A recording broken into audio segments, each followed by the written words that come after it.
I knew once I saw Georgia Tech knock off Florida State last week, there was only one man I could talk to, and that is my man Moon. And we're going to get to it coming up next on Draft Countdown 101.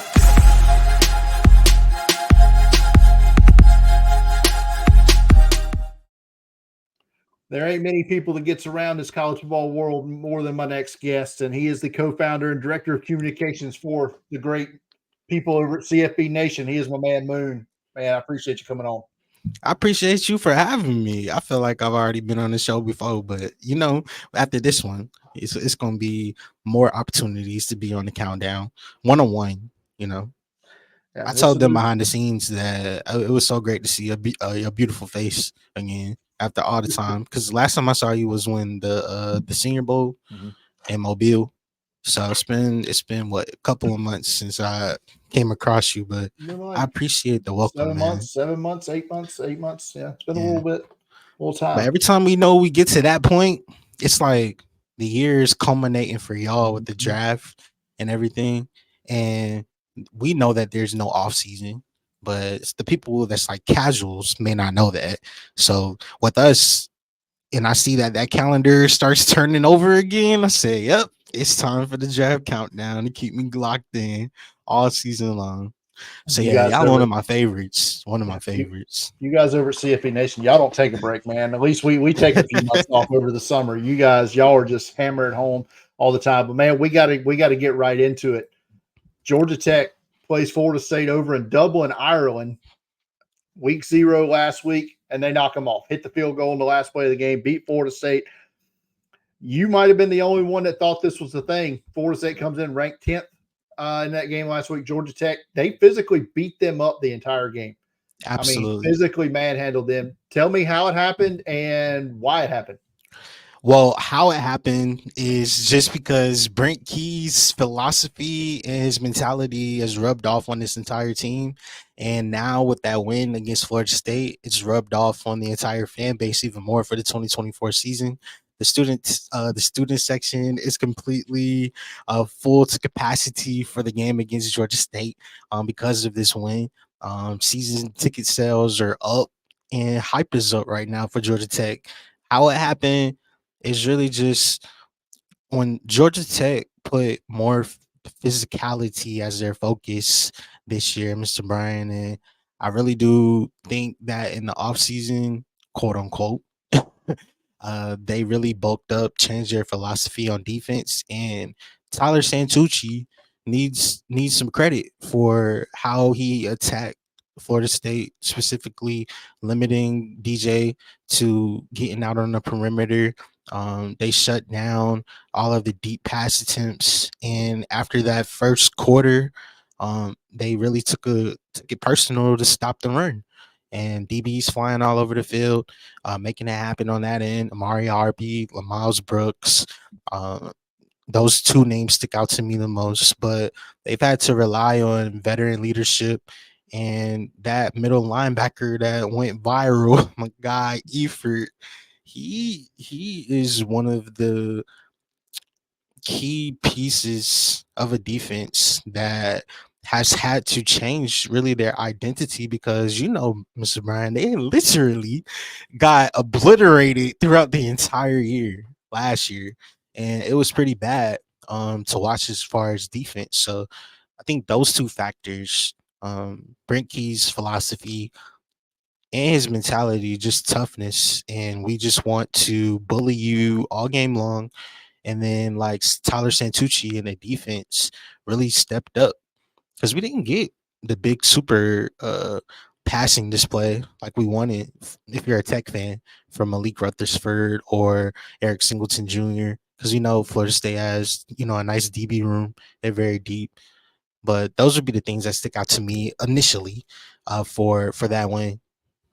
Their offensive line did a fantastic job shutting down Florida State up front. Now, granted, they really didn't drop back and throw it a lot to let their pass rushers really get into any kind of rhythm during the game. But you mentioned Miles Brooks. I've been a big fan of his the last couple of years. He moves from the boundary into free safety, and that looks like a match made in heaven for him. I mean, it's just like glue. It feels like glue. His transition from outside inside. I think that's going to open him up to be a higher draft pick now this year. I think, he played great this past week. But yeah, big win for Georgia Tech over there. And so by the time this thing actually gets published, either Sunday or Monday, I'm not sure yet.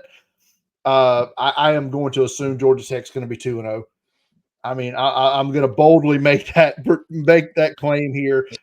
As they win that battle for Atlanta there against Georgia State this week. So my question for you, Moon, is how good can this team be the rest of 2024?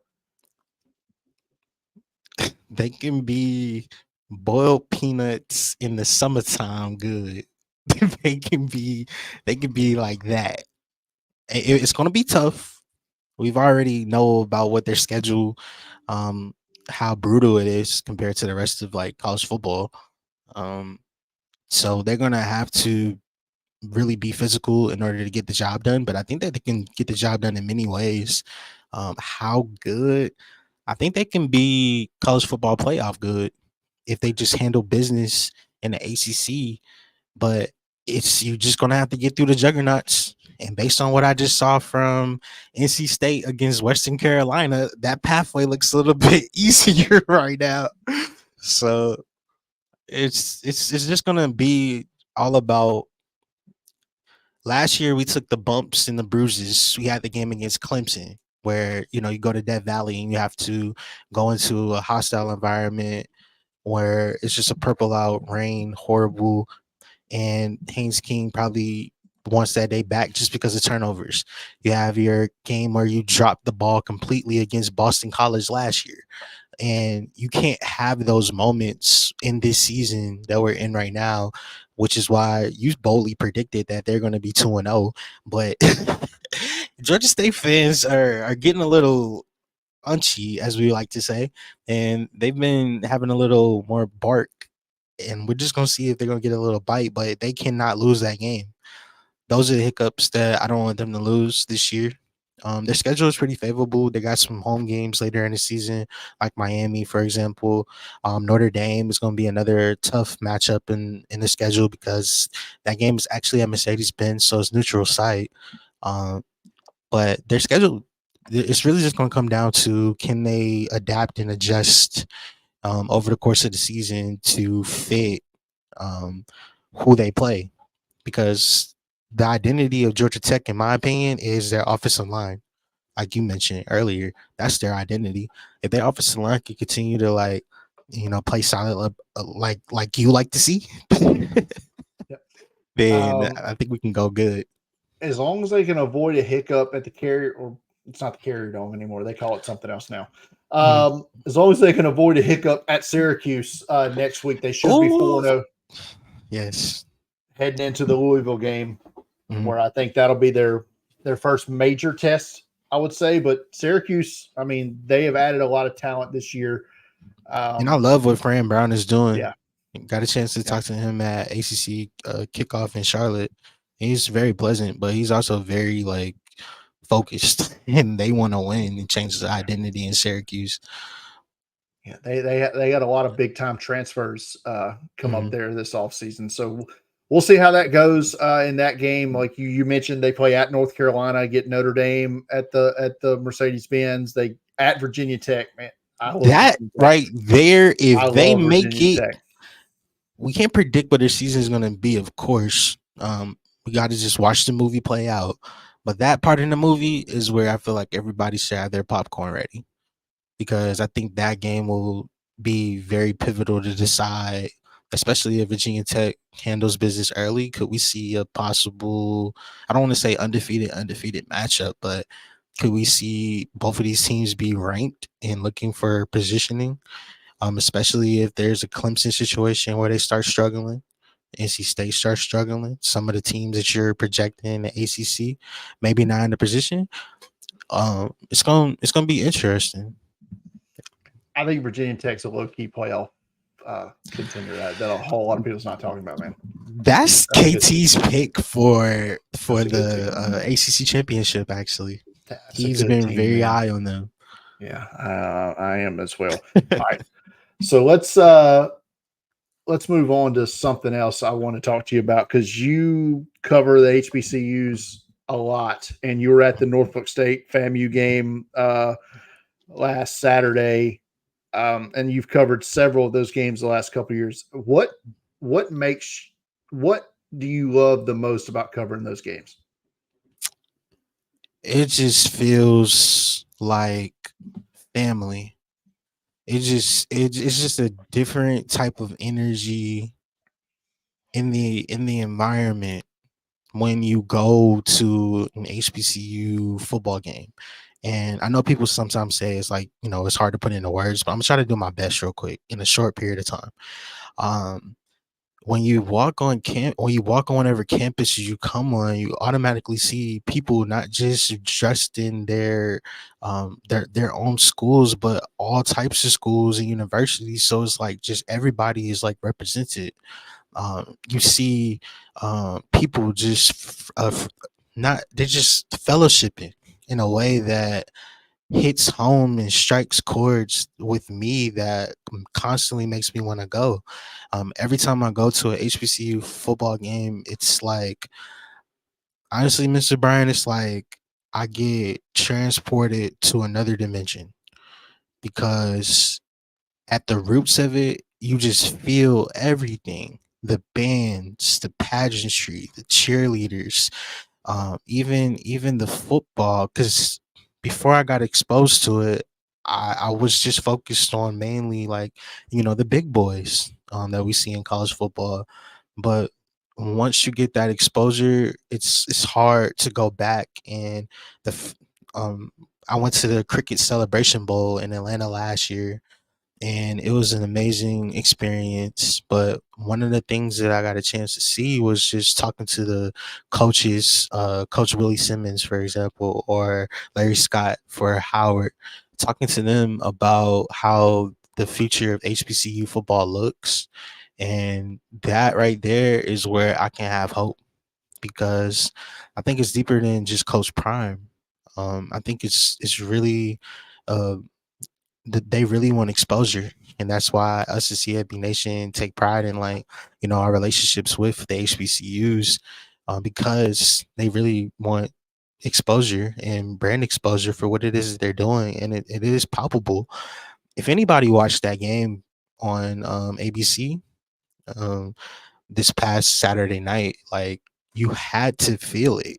It glues you through your screen, and at being on the field, I was just locked in, especially since we got a really, really good game between Coach Adams and Coach Cozy the third. But I just think where we are, and more people just need to pay attention. And I think we're gonna get more people to pay attention, because right now, like, Howard is playing Rutgers, so we got that. There's more people seeing it, more people in your eyes. We just had Norfolk State and FAMU play on ABC. More attention. So as we get those moments, I think more people will continue to grow, and the players have been deep for a long time, and all about that. Been covering it way longer than I've been alive. But just to see, I'm just kidding. But we You talk ain't about gotta the carbon date me like that, man. Jeez. we both are young, but One just to of us is play, younger than the other one. I'll say that. not in my eyes. You see all the players just grow over the course of this amount of time. Like, where we are this year, like I mentioned, Howard, Kenny Gallup, he should get way more recognition. We talk about players on FAMU, the new quarterback that just came, Daniel Richardson. Like, people thought that FAMU was going to take a step back off of the gas at the quarterback position because SWAC Offensive Player of the Year, Jeremy Musa, left. There was a lot of question marks about FAMU coming into this game. But they answered a lot of questions by saying that Daniel Richardson can be that guy that provides stability. And they also answered questions that they can get punched in the mouth, and they can also, like, not not answer the call for the championship hangover. They put it on a voicemail and said, "No, we can't answer it." And I just love that. But I just love HBCU football, and the more that we get a chance to see it, I think the more that the game will grow. And special shout out to like people behind the scenes like Miss Michelle for the Celebration Bowl, the MEAC Swag Challenge, and Dr. Grant for all the work that they do and all the different universities that's out there. Because I think we're going to get some very competitive games this year, Mr. Brian. Yeah, I don't watch nearly as many HBCU games as I probably should for the sheer fact of what I'm going to ask you about next. Is in my line of work, I have to watch the games where the NFL draft prospects are. Exactly. Hmm. And last year we had 0 HBCU players get drafted. Um, their mainstream coverage early right now is good, but as the season goes along, other than the bigger games, it's going to be an afterthought to the big Power Four conferences. We know this.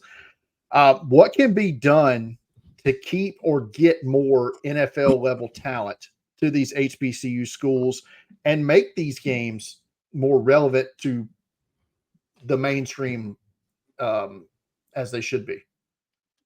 Resources. I think that's one. I think more exposure, marketability. I think what cricket is doing for quite a while with the SWAC MEAC challenge is great. I think there's needs to be more brands that attach themselves in partnership and work in unison with the HBCU and their universities. I feel like from the player's perspective, the transfer portal being open now is something that is another elephant in the room, but those schools are a part of that too. And I think that it would take just that's where more resources come in because the scholarships on this end versus what you're getting is not the same and it doesn't hold the same weight. Uh, I think the pipelines are there. You talk about like a Howard being in a DC area or FAMU being in the beautiful state of Florida or Grambling in Louisiana where those prospects are. I think more prospects just have to make the decision. But after the coach prime uh leaving, it's to me, it's like the game is still grown and they have to just do a better job of passing the baton forward and pressing forward and honestly getting more media that looks like us, you know, that's been putting in the work, that's been, giving the coverage in the right areas and, making the right partnerships and connections that we need to. And the last part, as far as like the players getting drafted, I mean, that's just going to have to come to talent and the decisions that, hey, well, we're going to go to this school now or Right. just obviously the Senior Bowl. I love the Senior Bowl so much because if you get an invite to the Senior Bowl, you essentially change your life because you now have an opportunity to play for draft NFL draft consideration and to where you started off the point, and I'll end it back at that point. Like those players, mostly focus on the players that's gonna get picked and have opportunities to get picked. And I think until we get to a point where we are showcasing those players that have the opportunity to get that spotlight, and the talent gap starts to work its way up, and high tides raise all ships. I think that will start to see more. Um, just I guess you can say togetherness with everybody, not just pushing HBCUs to the wayside and like, hey, come on, like we wanna put y'all in the spotlight too because you wouldn't have no choice not to if there's people that was going crazy. Mhm. Yeah, I, every year around the draft, NFL Network always replays these shows, these documentary style shows they did called "Caught in the Draft," And I like to rewatch those almost every year. I almost rewatch them every year at the same time. But you go back to these drafts, 1975, 1985, 84, 74, these years, and just the number of players that were drafted out of HBCUs then, out of Jackson State, out of Tennessee State, just Hall of Fame players like Walter Payton, Jerry Rice. It's wild the amount of talent that used to come out of these HBCU schools, and it just doesn't happen near to the level, or not even close, not even the same stratosphere as the level that it did 30, 40 years ago. I would love to see it get back to that level. But what worries me about that is, you mentioned the transfer portal. That's Mm-hmm. having a huge negative effect, I think, on every school, that's not a Power Four school. Mm-hmm. And Yes, it's sir. only about to get worse if the proposed scholarship increase goes That is in, something that's going to be and you a go from gut blow. 85 to 100. Is it 105 is I the think it's proposal? 105. So basically you're about to have a complete, like, FBS FCS designation is about to become Power Four. Group of Five schools are about to become the equivalent of FCS, and FCS is about to be like Division II level. I mean, that's what's going to happen if you add 20 more scholarships to these major programs. So the That is talent going to level, be the talent that is. gap is just going to get even worse. Mm-hmm. Well, we hit on that, and we have to figure out a way to close the gap. However, that's where it comes to my next point. You asked where the you just don't see the amount of players getting drafted during that time and day, but to me, you don't see that many coaches that are, under that legendary status, or that have that type of winning nature, winning culture that you see that used to be with the Jackson State Scramblings, the world. So I really want that to come back, and I think more coaches, I'll just go out and say it, more coaches have to make the decision not to leave to go chase the big bucks, and just actually choose to stay what they're doing. Like, if we keeping it a buck, like, I understand there's always going to be a better job and a better opportunity, but if we're trying to fight the good fight for, HBCUs in this culture, I want to see a Larry Scott stay at Howard. I want to see a Cozy the Third stay at FAMU. I want to see, these coaches at Coach Odom's, a coach that's been all throughout the SWAC, MEAC. I want to see him stay at Norfolk State and continue to just chip away at it. And we know it's going to take some time, but the culture is something that can be, well, that is the foundation, which I think goes hand in hand with the talent gap, and with the lack of coaches that are as prominent. And I want to see former players come back, like Coach George at Tennessee State, for example, or those type of situations.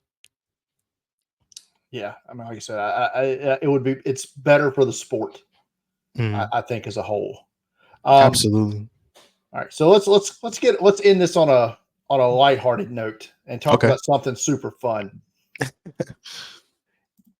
It's been a little over a month now since the 11-year embargo on by EA Sports on the college football game. EA Sports College Ball 25 released in July. You've been playing this thing religiously since it came out, man. Are you still on cloud nine? This thing right here. This thing right here. Oh my gosh. I'm on cloud nine, man. I had to do everything in my power to get this. I traded in my PS3 that I was playing college football revamped on. For those people that don't know, there's a community of people that's out there in the college football world that took the old NCAA game from 2013, and they revamped it and started doing like updates to it to reflect where we are, like, in current college football. So I've been playing that. I traded it in and got the game. I've been on cloud 9, 10, 11, 12, 13, and 14. And I've been busy. So, I haven't had the chance to play it nearly as much as I thought that I was. But every time I load it up, Mr. Brian. It's always, always super fun. And I think the fun thing about it is just one, we waited so long for this. Two, the fact that we waited so long for it and it's this good, it is truly addicting. And four, it's honestly helping raise the bar for overall knowledge of college football. I've talked to more people that have played the game and been like, "Yo, you played with Caden Salter from Liberty?" I'm like, "Yo, you know Liberty? Like, I thought you were a casual. Like, you know about App State? Like, come on, you've been telling me you're running a dynasty with FIU? Like, what?"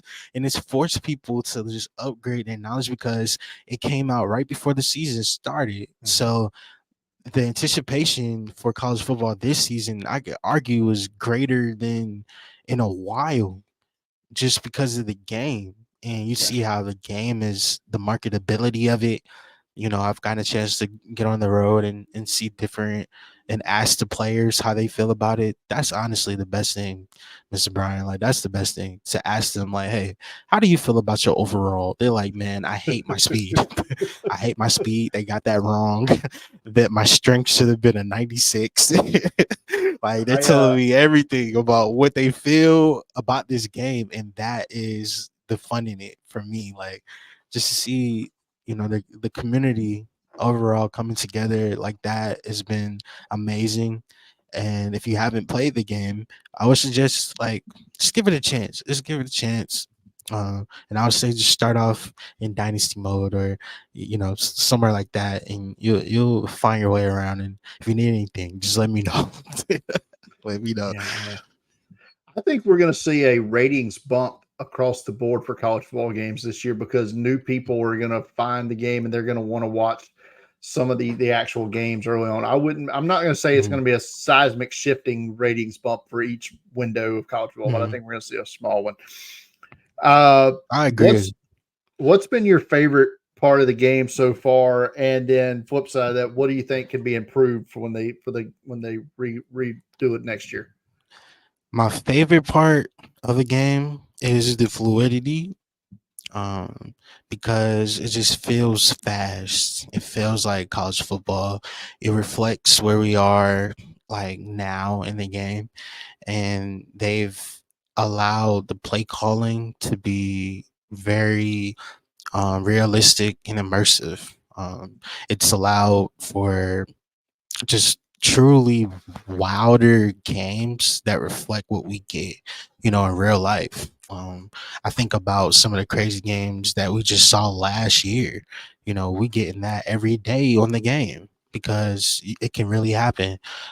I also love just the amount of effort and attention to detail that they have, like being on the sidelines for a lot of different schools to see how they got Howard's Rock correct every way, to see how they put the time and attention to detail at Bobby Dodd. Like, those things were spectacular.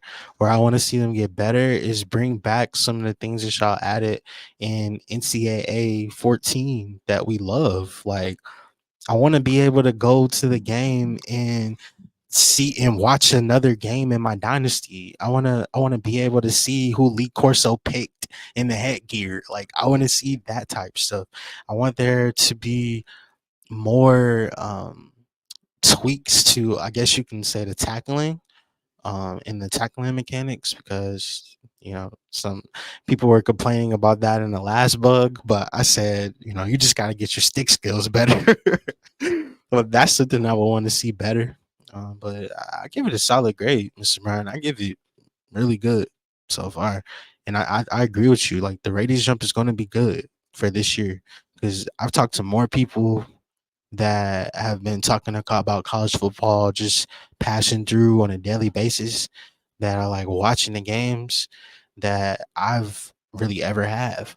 And I think that's the part that's exciting. Yeah.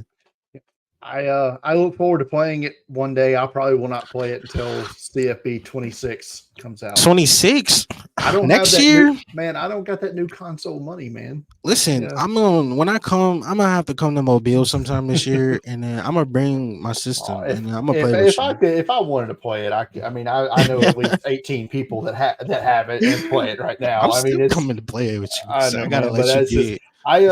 I listen, man. I'll probably end up getting like a PS5 next year because I'm kind of waiting on GTA 6 to come out as well. So I might as well just Oh, I wait, like your taste. I like your taste a lot. and And you're goaded in your taste, but it's okay. I'm still gonna bring it though. I'm still gonna bring it when I see well, you. Moon Man, I appreciate you coming on, man, and tell everybody right now where they can follow you and find all the work that you do. You can catch me at your local campus or campus near you very soon. Also on Twitter at CFB_Moon. You can also find me at the CFB Nation. I do a lot over there, but mainly on our website. I publish articles from my experiences on tour, and I also do a lot of documentary style projects as well, covering the games for the schools that we have. And outside of that, you can check out my content at World of Moon on YouTube. And outside of that, yeah, I'm not hard to find. Not hard to find at all. You I are not. appreciate you and your time. This is the highlight of my day. I know Colorado had everybody's attention, and Western Carolina is trying to pull off an upset right now, and there's a lot of things happening. But this is my favorite moment of the day for sure. Well, I appreciate that, man, and I do appreciate you coming on. Follow him at CFB Moon on X. And this has been Draft Countdown 1-on-1. We'll see you next time.